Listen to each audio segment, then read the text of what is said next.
उस दिन सवेरे 6 बजे मैं अपने शहर से दूसरे शहर जाने के लिए निकला।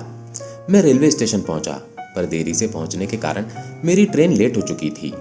मेरे पास 9:30 की ट्रेन के अलावा कोई चारा नहीं था। मैंने सोचा कहीं नाश्ता कर लिया जाए। बहुत जोर की भूख लगी थी।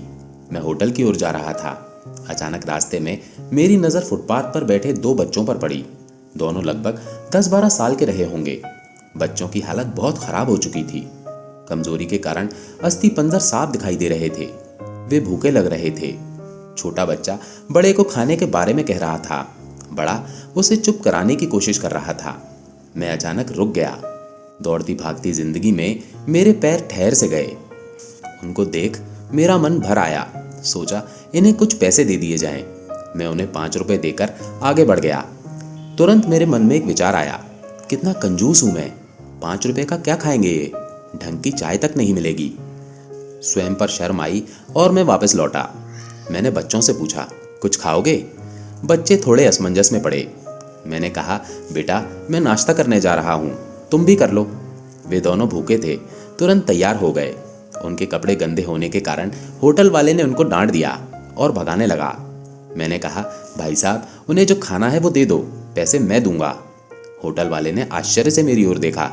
उसकी आंखों में उसके बर्ताव के लिए शर्म साफ दिखाई दे रही थी। बच्चों ने नाश्ता, मिठाई व लस्सी मांगी। सेल्फ सर्विस के कारण मैंने नाश्ता बच्चों को लेकर दिया। बच्चे जब खाने लगे, उनके चेहरे की खुशी देखने वाली थी।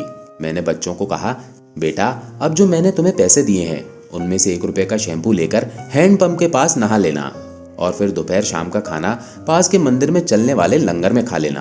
और मैं नाश्ते के पैसे देकर फिर अपनी दौड़ती भागती दिनचर्या की ओर निकल गया। वहां आसपास के लोग बड़े सम्मान के साथ मुझे देख रहे थे। होटल वाले के शब्द आदर में परिवर्तित हो चुके थे। मैं स्टेशन की ओर निकला। मन थोड़ा भारी लग रहा था और उनके बारे में सोच सोचकर दुखी हो रहा था।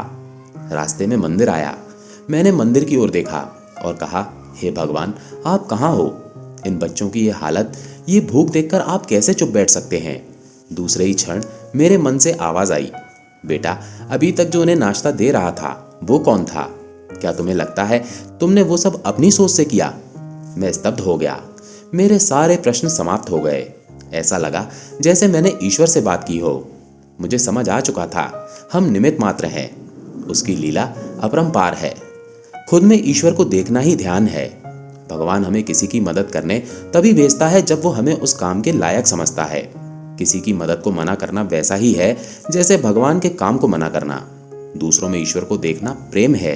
ईश्वर को सब में और सब में ईश्वर को देखना ही ज्ञान है। जय श्री राम।